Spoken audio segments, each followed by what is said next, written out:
Capacitance की definition क्या होती है कि मैंने देखा है बच्चे हर कुछ लिखते हैं, उनको पता है डेफिनेशन है क्या, फॉर्मूला लिख के आ जाता है। तो क्या डेफिनेशन क्या लिखा अपने में? Charge storing capacity, charge storing capacity of a conductor, charge storing capacity of a conductor is called as capacitance. Charge storing capacity of a conductor is called as capacitance. तो कैपेसिटेंस बेसिकली होता क्या है? Capacitance का मतलब है charge storing capacity of a conductor is called as capacitance. इसकी जो SI unit होती है वो होती है फेरेड, FARAD। उसको डिनोट करते हैं हम कैपिटल एफ से। तो कैपेसिटेंस का मतलब क्या है? कैपेसिटेंस का मतलब होता है कि चार्ज स्टोरिंग कैपेसिटी है कितनी, मतलब आपका जो कंडक्टर है वो कितना चार्ज हैंडल कर सकता है। ठीक है, तो charge storing capacity of a conductor is called as capacitance. इसकी जो ऐसा यूनिट होती है वो होती है फेरेड। अब एक चीज तुम ध्यान से देखना, जो जनरली हम लोग इग्नोर कर देते हैं, याद रखना माइक्रो फेरेड अगर लिखा है तो इसका मतलब होता है 10⁻⁻⁶ फेरेड। नैनो फेरेड अगर लिखा है तो इसका मतलब होता है 10⁻⁹ फेरेड। पीको फेरेड अगर लिखा है PF तो इसका मतलब है 10⁻12 फेरेड। ये तुम याद रखना, क्योंकि है ना, अगर आपको कहीं पे भी कैपेसिटेंस दे रखा होगा तो या तो वो माइक्रो में दे रखा होगा, या नैनो में दे रखा होगा, या पीको में दे रखा होगा, खाली एफ नहीं दे रखा होगा। और तुम्हें जनरली क्या होता है, माइक्रो पता ही नहीं होता तो फिर अपना गलत हो जाता है ना? तो लिख लो अपनी कॉपी में। तो कैपेसिटेंस होता क्या है? कैपेसिटेंस का मतलब है charge storing capacity of a conductor is called as capacitance. इसकी ऐसा यूनिट क्या होती है? ऐसा यूनिट फेरेड होती है। और 3 यूनिट्स तुम्हें याद रखनी है, माइक्रो, नैनो, पीको, है ना? क्योंकि एक फेरेड बहुत बड़ा होता है तो इसलिए हम छोटे छोटे यूनिट्स लेते हैं, छोटे छोटे, माइक्रो, नैनो, पीको ऐसे लेते हैं, है ना? लिख लो अपनी कॉपी में। और कोई डाउट है इसमें तो पूछो यार, किसी को अब तक कुछ पूछना है तो पूछो। सर हाँ पूछो पूछो। सर फेरेड की हाईएस्ट वैल्यू कितनी हो सकती है? अरे फेरेड तो यूनिट है मेरे भाई, देखो मैं बोलूँ कि मीटर की हाईएस्ट वैल्यू कितनी हो सकती है, कुछ भी लगा ले, क्या फर्क पड़ता है? नहीं सर, जैसे वोल्ट है तो एक फिक्स होता है कि हाँ इतना वोल्ट हर जगह एग्जिस्ट हो सकता है या हाईएस्ट इतना हो नहीं नहीं, सकता है। वोल्ट में भी तो कुछ नहीं है। फेरेड का कितना जब होगा? बिजली चमकती है, जब तेरी आसमान में बिजली चमकती है ना, तो तेरा 10⁻⁷ वोल्ट तक का पोटेंशियल डिफरेंस क्रिएट होता है। कोई लिमिट नहीं है, ये तो यूनिट से बेटा, इनकी कोई वैल्यू, कोई लिमिट नहीं होती इनकी। ना तो इनकी मैक्सिमम कोई लिमिट होती है, ना मिनिमम कोई लिमिट होती है। अगर तुझे मान ले किसी क्वांटिटी की लिमिट पता पड़ गई तो मतलब तू भगवान है ना? क्योंकि कोई लिमिट नहीं है। किसी को आज तक ये नहीं पता कि सबसे छोटी चीज क्या है, किसी को आज तक ये नहीं पता कि सबसे बड़ी चीज क्या है ना? वो सिर्फ भगवान को पता है। तो तेरे को अगर लिमिट पता है तो बेटा तो भगवान है। तो कोई यूनिट नहीं है, ये फेरेड तो यूनिट है, कुछ भी फेरेड हो सकता है। 1000 फेरेड का कैपेसिटर बनाना कौन मना कर रहा है? लेकिन वही है, अगर तेरे को 1000 फेरेड का कैपेसिटर बनाना है तो तेरी प्लेट का एरिया राजस्थान जितना बड़ा करना पड़ेगा, सीधी सी बात है। ठीक है, अच्छा ये लिख लिया तुम लोगों ने? तहसीन कोई डाउट तो नहीं है? आप लेट ज्वाइन हुए थे। यश कोई डाउट है? कैपेसिटेंस का मतलब होता है charge storing capacity of a conductor is called as capacitance. मतलब एक कंडक्टर कितना चार्ज स्टोर करके रख सकता है। तो तुम्हारे दिमाग में क्वेश्चन आ चाहिए, सर लिमिट क्यों है? Like charge storing capacity word आपने क्यों यूज किया?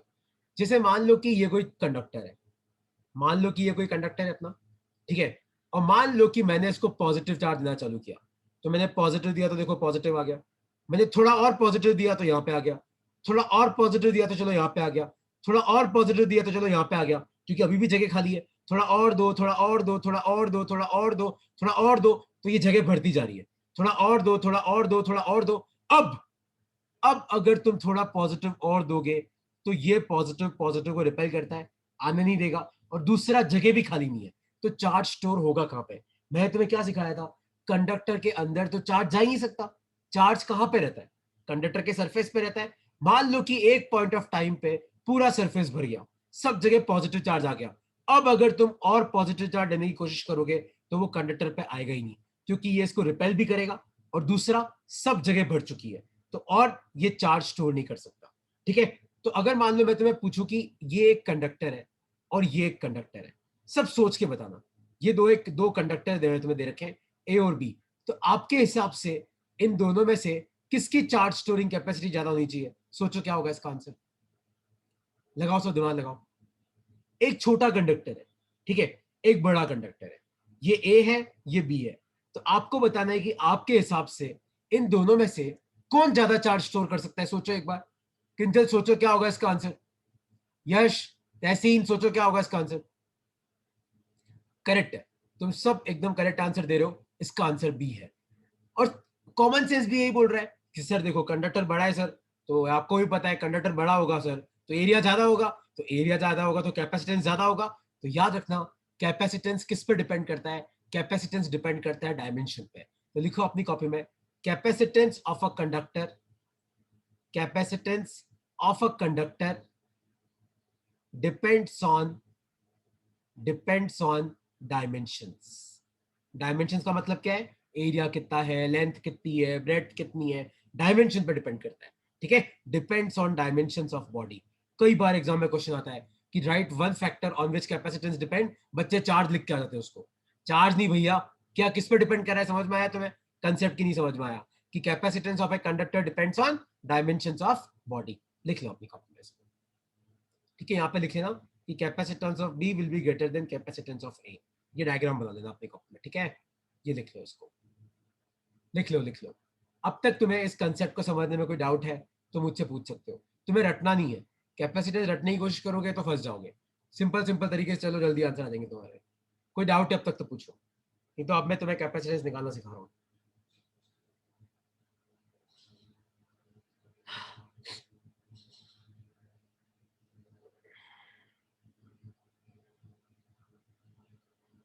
ठीक है, अच्छा अब मेरी बात ध्यान से सुनो। सब लोग मेरे साथ पोटेंशियल पढ़ रहे हैं बहुत दिनों से, है ना।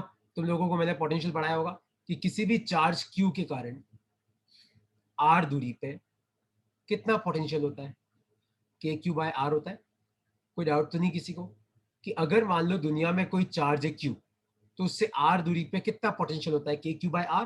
तो इसका मतलब क्या है कि पोटेंशियल डिपेंड करता है कि कितना चार्ज पड़ा हुआ है। अगर मान लो क्यू कम है तो आपका पोटेंशियल कम होगा, अगर आपका क्यू ज्यादा है तो आपका पोटेंशियल ज्यादा होगा।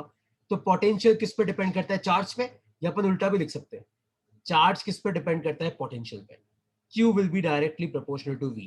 क्योंकि मान लो मैं तुम्हें बोलूं कि यार A पॉइंट है और B पॉइंट है, मैं बोलूं यार A पे पोटेंशियल ज्यादा है, B पे कम है, तो अपन ऐसा एक अनुमान लगा सकते हैं कि यार A के आसपास मान लो चार्ज ज्यादा होगा, B के आसपास मान लो चार्ज कम होगा। तो जितना ज्यादा चार्ज होगा उतना ज्यादा पोटेंशियल होगा। देखो V इक्वल टू फॉर्मूला क्या है, के क्यू बाय आर। तो अपन उल्टा भी लिख सकते हैं, Q directly proportional to V। तो इस प्रोपोर्शन को रिप्लेस करते हैं मैं कांस्टेंट से, तो फॉर्मूला बनता है Q इक्वल टू CV। लिख लो अपनी कॉपी में। Q का मतलब होता है चार्ज स्टोर्ड, आपके कंडक्टर ने कितना चार्ज स्टोर कर रखा है। C का मतलब होता है कैपेसिटेंस, आपके कंडक्टर का कैपेसिटेंस कितना है। V का मतलब होता है पोटेंशियल डिफरेंस, तो V का मतलब क्या होता है, पोटेंशियल डिफरेंस। लिख लो अपनी कॉपी में, जैसे तुम लोगों ने ओम्स लॉ पढ़ा था वैसे तुम्हें अब ये वाला यहाँ ये रखना अपनी कॉपी में। तो जहां पे कैपेसिटेंस की डेफिनेशन लिखी है वहां पर नीचे ये फॉर्मूला लिख लेना कि V directly proportional to Q, या फिर अपन लिख सकते हैं Q directly proportional to V। अगर मान लो पोटेंशियल बहुत ज्यादा है, इसका मतलब चार्ज बहुत ज्यादा स्टोर कर रखा है, पोटेंशियल कम है मतलब चार्ज कम स्टोर कर रखा है। तो इस प्रपोर्शन को रिप्लेस करते हैं हमें कांस्टेंट से, वो होता है आपका कैपेसिटेंस। तो Q इक्वल टू CV। लिख लो अपनी कॉपी में।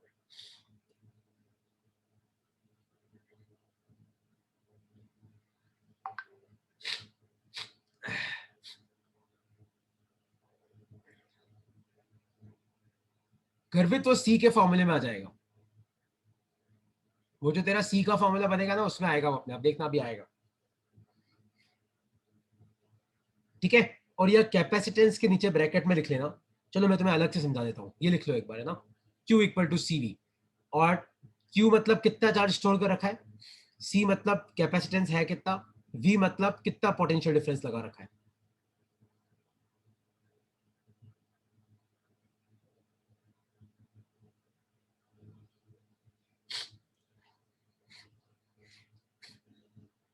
देखो लिख लिया सब लोगों ने, अच्छा लिख लिया क्या सबने।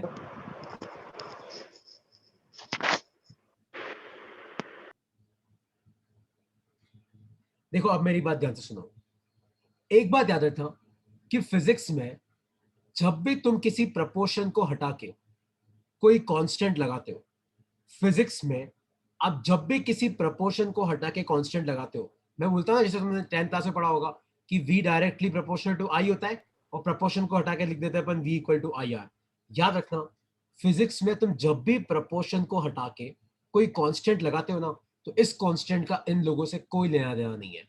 मतलब कोई तुम्हें पूछे कि क्या आर वी और आई पे डिपेंड करता है, भैया नहीं करता है। आप v बढ़ाओगे तो i बढ़ेगा, आप v घटाओगे तो i घटेगा, आर पे कोई फर्क नहीं पड़ेगा। उसी तरीके से यहां पे है, अगर आप v बढ़ाओगे तो q बढ़ेगा। मतलब अगर आपने पोटेंशियल डिफरेंस ज्यादा किया तो जो आपका कंडक्टर है वो ज्यादा चार्ज स्टोर करेगा, अगर आपने पोटेंशियल डिफरेंस कम कर दिया तो कम चार्ज स्टोर करेगा। तो प्रपोर्शन को हटा के कांस्टेंट लगाया मैंने c, तो ये c को q और v से कोई लेना देना नहीं है। तो c is independent of c is independent of Q and V। तो कैपेसिटेंस को Q और V से कोई मतलब नहीं है ना। अगर आप पोटेंशियल बढ़ाओगे तो चार्ज बढ़ेगा, अगर आप पोटेंशियल घटाओगे तो आपका चार्ज घटेगा। आपका जो C है कैपेसिटेंस, कैपेसिटेंस किस पर डिपेंड करता है, डायमेंशन पे, कि रेडियस कितना है ना। C आपका कांस्टेंट रहेगा, V बढ़ाने पे Q बढ़ेगा, V घटाने पे Q घटेगा, C पे कोई प्रभाव नहीं पड़ेगा। क्योंकि फॉर्मूला देख के हमें क्या लगता है, अच्छा फॉर्मूले में तो यार C के फॉर्मूले में Q और V दोनों आएगा, लेकिन याद रखना अगर आप किसी भी प्रपोर्शन को हटा के कोई कांस्टेंट लगाते हो ना, तो उस कांस्टेंट को इन लोगों से कोई लेना देना नहीं होता। तो लिख लो अपनी कॉपी में Q इक्वल टू CV। ठीक है, अब एक सिंपल क्वेश्चन तुम लोगों को सॉल्व करना है ताकि तुम्हें फॉर्मूला याद हो जाए, फिर अपन आगे बढ़ेंगे।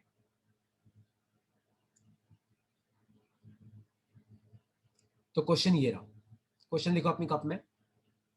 A conductor of 2 microfarad is connected with cell of 1.5 volt.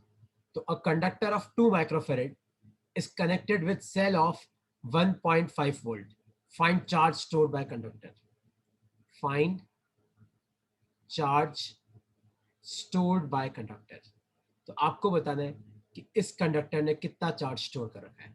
सोचो क्या होगा इसका आंसर, लगाओ सब दिमाग। A conductor of 2 microfarad is connected with cell of 1.5 volt. तो आपको बताना है कि इस कंडक्टर ने कितना चार्ज स्टोर कर रखा है। तो Q इक्वल टू क्या होता है, CV होता है। C मतलब कैपेसिटेंस कितना है, 2 माइक्रोफेरेड, तो 2 इंटू 10⁻⁶, और कितना है 1.5, तो 1.5 इंटू 2 कितना हो जाएगा 3, तो 3 इंटू 10⁻⁶ कूलम, या फिर आप लिख सकते हो 3 माइक्रो कूलम। तो ये आ गया आपका आंसर, लिख लो अपनी कॉपी में, लिख लो। ऐसे सिंपल क्वेश्चन करने से क्या होता है, हमें बेसिक फॉर्मूले याद हो जाते हैं कि अच्छा हाँ यार Q का फॉर्मूला क्या होता है, CV होता है। लिख लो अपनी कॉपी में। A conductor of 2 microfarad is connected with cell of 1.5 volt. तो आपको बताना है कि कंडक्टर ने कितना चार्ज स्टोर कर रखा है ना। लिख लो अपनी कॉपी में। फिर अगला क्वेश्चन थोड़ा ट्रिकी है, तो अगला क्वेश्चन करने के लिए तुम्हें कंसेप्ट याद रखना है। क्या कंसेप्ट याद रखना है कि अगर आप V बढ़ाओगे तो उससे C पे कोई चेंज नहीं होता, C आपका कांस्टेंट रहता है। ठीक है, तो अगला क्वेश्चन तुम सबको सॉल्व करना है, ये लिख लो अपनी कॉपी।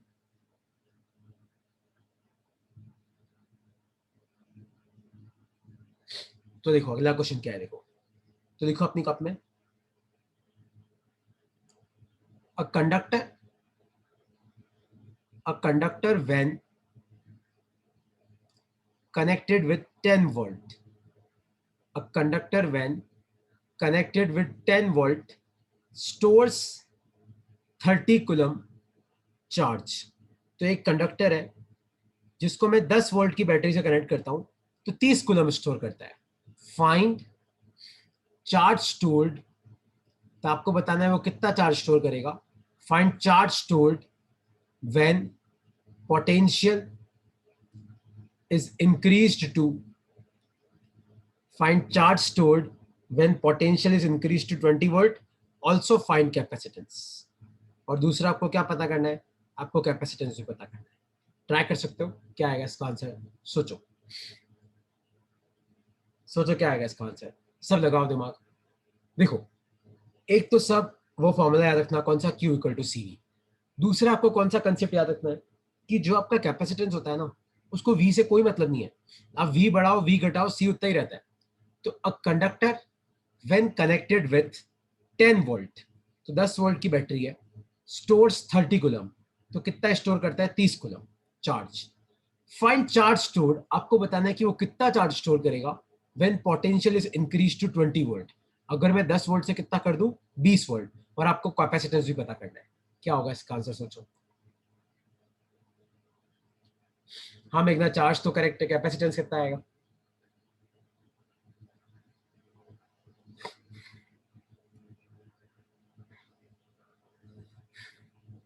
करेक्ट है, गर्वित करेक्ट है। ट्राई करो सब, गगन ट्राई करो, यश ट्राई करो, तहसीन, किंजल, कृष्णा, अभिनव भाई, सब लोग ट्राई करो। बहुत आसान क्वेश्चन है यार, करो ट्राई तो करो।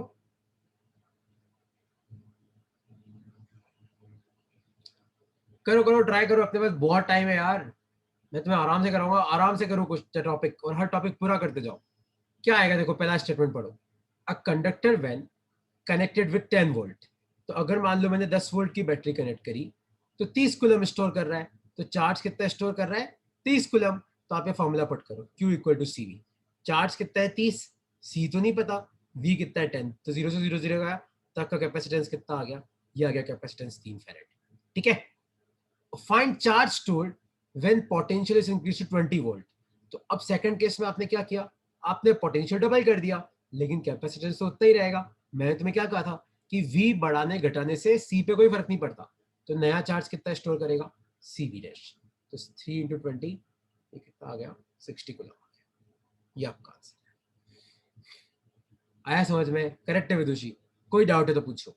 तो कितना चार्ज स्टोर करेगा 60 कूलम, और कैपेसिटेंस कितना है 3 फैराड।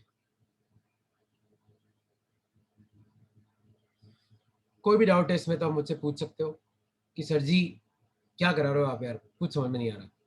कोई भी डाउट है तो पूछो यार, नहीं तो मैं आगे बढ़ रहा हूँ, है ना। यहाँ पे कैपेसिटेंस का बेसिक्स खत्म होता है, अब मैं डेरिवेशंस पे जा रहा हूँ। कोई डाउट है इसमें तो पूछो।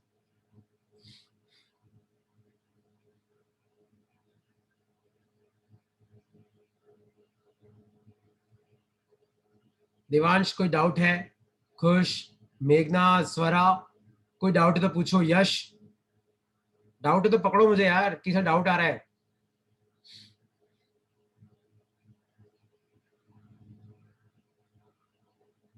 ओके सर, डाउट तुम्हें सर आता नहीं क्लियर है, है। क्लियर है। तो टॉपिक लिखो अपनी कॉपी में, कैपेसिटेंस ऑफ ए डेरिवेशन है ये, आगे लिखना डी। तो तुम्हें इसका फॉर्मूला भी याद रखना है, तुम्हें इसका डेरिवेशन भी याद रखना है, डी। टॉपिक लिखो अपनी कॉपी में, capacitance of a, capacitance of a sphere, और यहाँ पे लिखना था कंडक्टर। तो अगर मान लो तुम्हें एक स्फीयर दे दिया जाए, तो उसका कैपेसिटेंस कितना होगा। तो मान लो कि ये एक स्फीयर है, ठीक है, मान लो कंडक्टर है ना, ये कंडक्टर है। कैपेसिटेंस की बात अगर मैं कर रहा हूं, मतलब वो कंडक्टर है, सीधी सी बात है। इंसुलेटर का कैपेसिटेंस नहीं होता, कंडक्टर ही होता, कंडक्टर का ही होता है। तो कैपेसिटेंस ऑफ ए स्फीयर, ठीक है, मान लो ये एक स्फीयर है, और मैंने इसको चार्ज दे रखा है क्यू। कितना चार्ज दे रखा है मैंने इसको, क्यू चार्ज दे रखा है, ठीक है। अच्छा, तुम सब मुझे एक बात बताओ, सब याद है मैंने तुम्हें एक प्रॉपर्टी पढ़ाई थी, सब भूल तो नहीं गए वो प्रॉपर्टी, कि कंडक्टर के अंदर और सरफेस पे सब जगह पोटेंशियल सेम होता है। ये प्रॉपर्टी भूल तो नहीं गए कि potential inside and on the surface of a conductor is same. याद है लास्ट क्लास में, लास्ट लास्ट क्लास में पढ़ाई थी मैंने, कि अगर आपका कोई कंडक्टर है तो अंदर सब जगह पोटेंशियल सेम होता है, और जितना अंदर होता है उतना ही सरफेस पे होता है। मान लो अंदर वी है तो सब जगह वी होगा, और सरफेस पे भी कितना होगा वी होगा। याद है ये प्रॉपर्टी की भूल गए? ठीक है। तो अब तुम मुझे एक बात बताओ, देखो मान लो कि ये कोई स्फीयर है, मान लो ये इसका सेंटर है, और मान लो इसका रेडियस है आर, और मान लो कि मैंने स्फीयर के ऊपर चार्ज कितना डाल रखा है, मान लो स्फीयर के ऊपर चार्ज है क्यू। तो आप सब मुझे बताओ कि इसके सेंटर पे कितना पोटेंशियल होगा। याद है ये मैंने तुम्हें कराया था कि किसी भी पॉइंट पे पोटेंशियल कैसे निकालते हैं, कैसे निकालते हैं। पोटेंशियल होता है के क्यू बाय आर, मतलब के इंटू कितना चार्ज पड़ा है, अपॉन कितनी दूरी पे पड़ा है। तो अगर आप सेंटर पे आके बैठ जाओगे, अगर आप सेंटर पे आके बैठ जाओगे तो सारा का सारा चार्ज सेंटर से कितनी दूरी पे पड़ा है, आर दूरी पे, क्योंकि नीचे आप जाओगे तो भी चार्ज आर दूरी पे, इधर आप जाओगे तो भी चार्ज आर दूरी पे, इधर आप जाओगे तो भी चार्ज आर दूरी पे, इधर आप जाओगे तो भी चार्ज आर दूरी पे। तो आप मुझे बताओ सेंटर पे पोटेंशियल कितना होगा, के क्यू बाय आर होगा कि नहीं होगा। ये आपकी कॉपी में लिखा हुआ है, अगर नहीं लिखा हुआ है तो अब समझ लो कि अगर मान लो कोई कंडक्टिंग स्फीयर है जिसपे मैंने चार्ज क्यू फैला रखा है, तो उसके सेंटर पे कितना पोटेंशियल होता है, के क्यू बाय आर। किसी को इसमें कोई डाउट है तो पूछो। देखो डाउट है तो तुम बेझिझक पूछो, पूछ लो यार। देवांश कोई डाउट है, मेघना, अनुष्का कोई डाउट है, No, दर्पण sir. कोई डाउट है। तो देखो अब इसको ध्यान से देखो, तो ये एक स्फीयर है, इस पे चार्ज क्यू फैला हुआ है। क्या फैला हुआ है, ये एक स्फीयर है, इस पे चार्ज क्यू फैला हुआ है।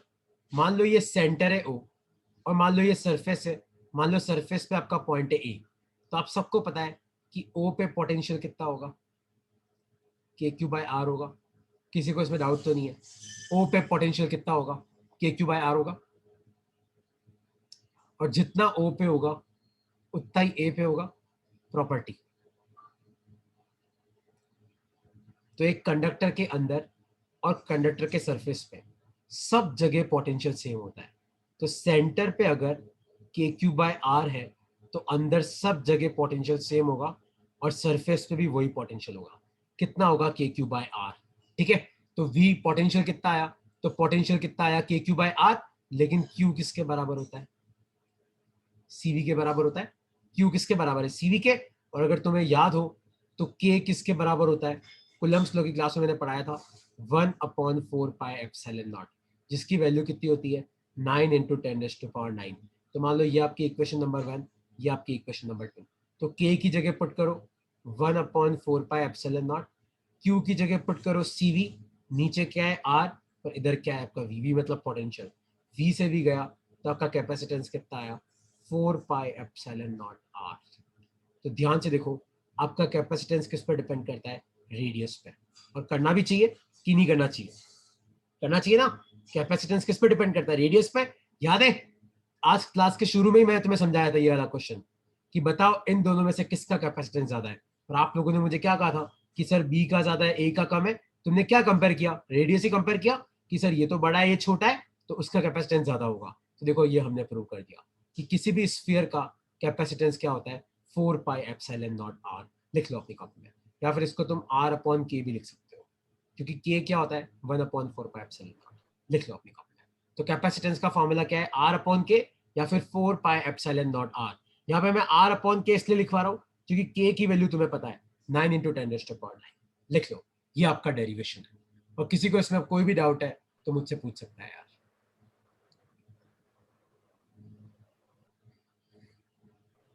सर हाँ पूछो।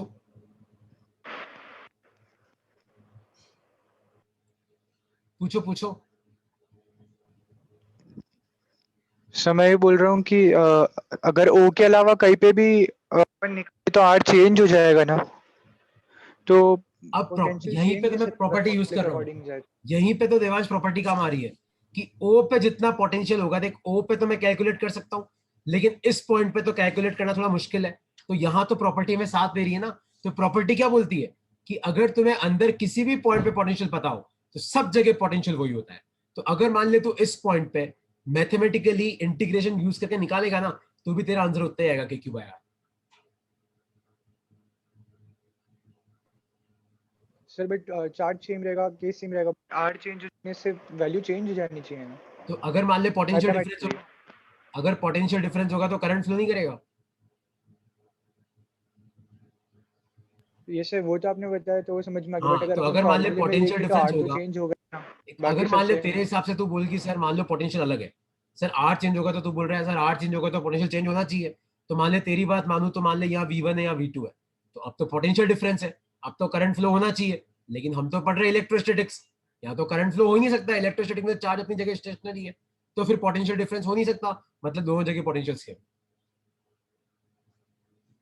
आप इसको मैथमेटिकली डिराइव भी कर सकते हो।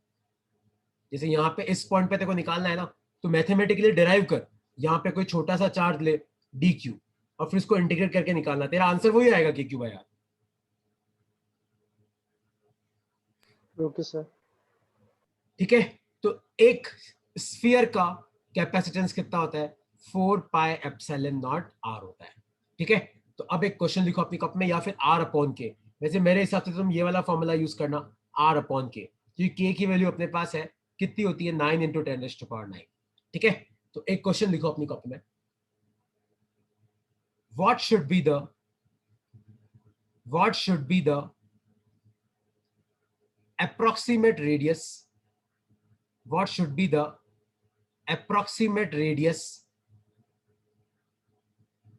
of a conducting sphere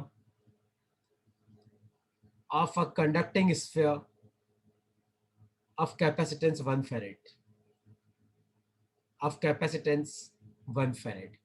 क्या होगा इसका आंसर, सोचो। तो क्वेश्चन ये है कि what should be the approximate radius of a conducting sphere of capacitance 1 फेरेड। तो मेरे पास एक कैपेसिटर है 1 फेरेड का, तो आपको बताना है कि इसका रेडियस कितना हो सकता है। सोचो क्या होगा इसका आंसर,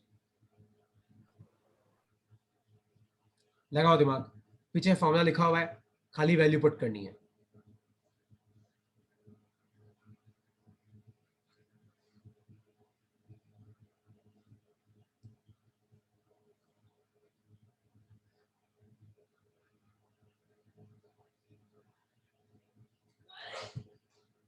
क्या होगा इसका आंसर, सोचो कितना आएगा। देखो कितना कैपेसिटेंस निकाला था मैं तुम्हें, आर अपॉन के निकल रहा था, तो कैपेसिटेंस 1 फेरेड है, के की वैल्यू है 9 इंटू 10⁻⁹, तो आपका रेडियस कितना आ जाएगा, 9 इंटू 10⁻⁹ मीटर। पर तुम्हें एक बात बताऊं मैं, अर्थ का रेडियस पता है कितना है, अर्थ का रेडियस है 6 इंटू 10⁻⁹ मीटर। तो तुम खुद सोचो, अगर तुम्हें 1 फेरेड का कैपेसिटर चाहिए, 1 फेरेड का, तो तुम्हें जो स्फीयर चाहिए ना, वो अर्थ से भी 3 गुना बड़ा है। आया समझ में? इसलिए 1 फेरेड बहुत बड़ी यूनिट होती है। इसलिए बाजार में जो कैपेसिटर आते हैं ना, वैसे माइक्रो फेरेड के आते हैं, नैनो फेरेड के आते हैं, पिको फेरेड के आते हैं। आया तुम्हें समझ में कि 1 फेरेड इतनी बड़ी यूनिट है। तो अगर आपको 1 फेरेड का कंडक्टिंग, 1 फेरेड का आपको स्फेरिकल कैपेसिटर बनाना है, तो आपको कितना रेडियस चाहिएगा, देखो अर्थ से भी 3 गुना, क्योंकि अर्थ का रेडियस है 6 इंटू 10⁻⁹, और आपका कितना आ रहा है 9 इंटू 10⁻⁹। 3 टाइम्स के, आई थिंक 2/3 टाइम्स है, 3/2 टाइम्स, सॉरी। आया तुम्हें समझ में कि नहीं समझ में आया कि 1 फेरेड कितनी बड़ी यूनिट है? कोई डाउट है इसमें तो पूछो यार। गगन, देखो क्लियर हुआ कि 1 फेरेड कितना बड़ा यूनिट है कि नहीं क्लियर हुआ? Tahseen, yes sir. कोई डाउट है इसमें तो पूछो यार।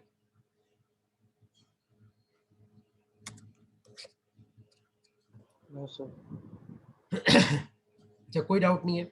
अच्छा अब एक चीज ध्यान से सुनो, नेक्स्ट लिखो, जो हम प्रॉपर्टीज पढ़ रहे थे उसमें क्लास प्रॉपर्टी है, प्रॉपर्टी नंबर 6। ठीक है, फिर इस प्रॉपर्टी के बाद वापस अपन कैपेसिटेंस पाएंगे, क्योंकि इस प्रॉपर्टी का कैपेसिटेंस लेना देना है। तो लिखो प्रॉपर्टी नंबर 6, लिखो electric field on the surface of a charged conductor, electric field on the surface of a charged conductor will be sigma by epsilon naught। तो अगर मान लो कोई चार्ज्ड कंडक्टर है, तो उसके सरफेस पे इलेक्ट्रिक फील्ड कितनी होगी, सिग्मा बाय एप्सिलॉन।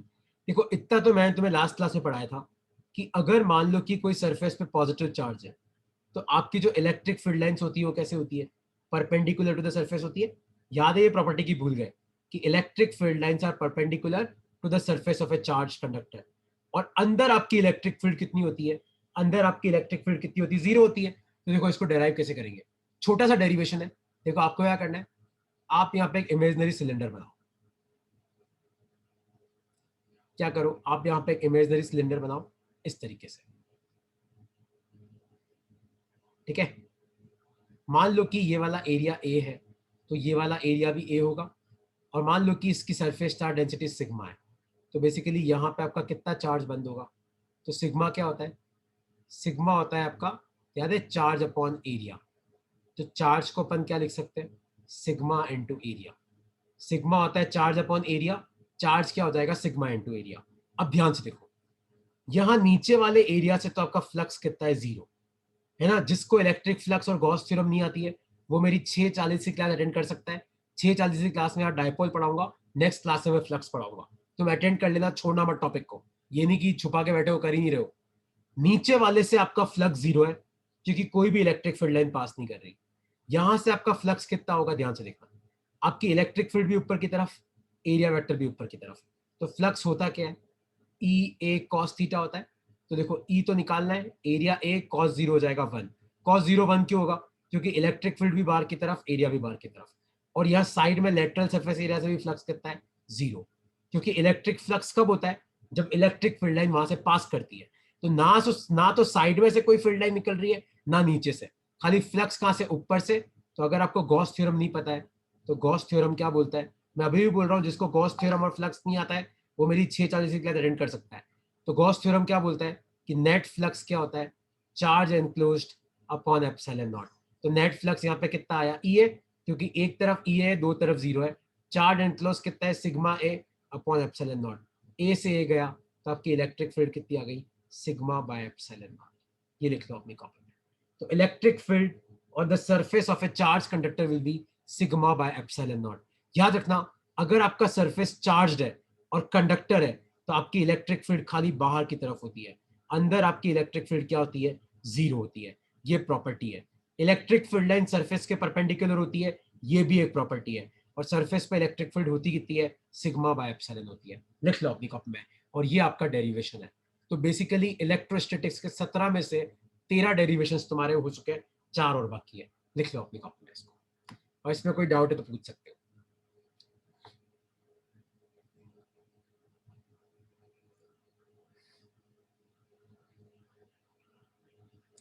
किंजल, देखो जिसको ये डेरिवेशन समझ में नहीं आया ना, मतलब तुम्हें गॉस थ्योरम और फ्लक्स में डाउट है, आप मेरी 6:40 की क्लास अटेंड करना किंजल, तुम्हें समझ में आ जाएगा। जिसको विश्वरा, ये जिसने गॉस थ्योरम और फ्लक्स नहीं पढ़ा है ना, उनको ये बिल्कुल हवा नहीं लगेगी। मैं पहले ही बोल रहा हूँ, आप आराम से 6:40 की क्लास में आना। आज तो मैं डायपोल पढ़ा रहा हूँ, अगर तुम्हें डायपोल पढ़ाना है तो भी आ सकते हो। नेक्स्ट क्लास में फ्लक्स पढ़ाऊंगा, ठीक है किंजल? देखो तो समझ में आ जाएगा। अभी एक बार लिख के रख ले इसको, ताकि प्रॉपर्टी खत्म हो जाएगी।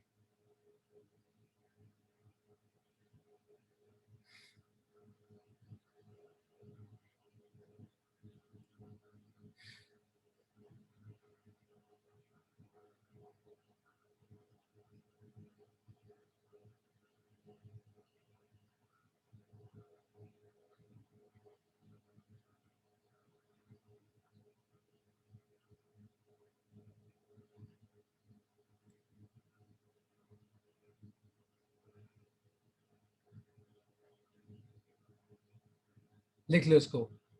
तो कोई भी चार्ज कंडक्टर के सरफेस पे आपकी इलेक्ट्रिक फील्ड कितनी होती है? Sigma by epsilon. और इलेक्ट्रिक फील्ड लाइंस कैसे होती है? Perpendicular to the conductor,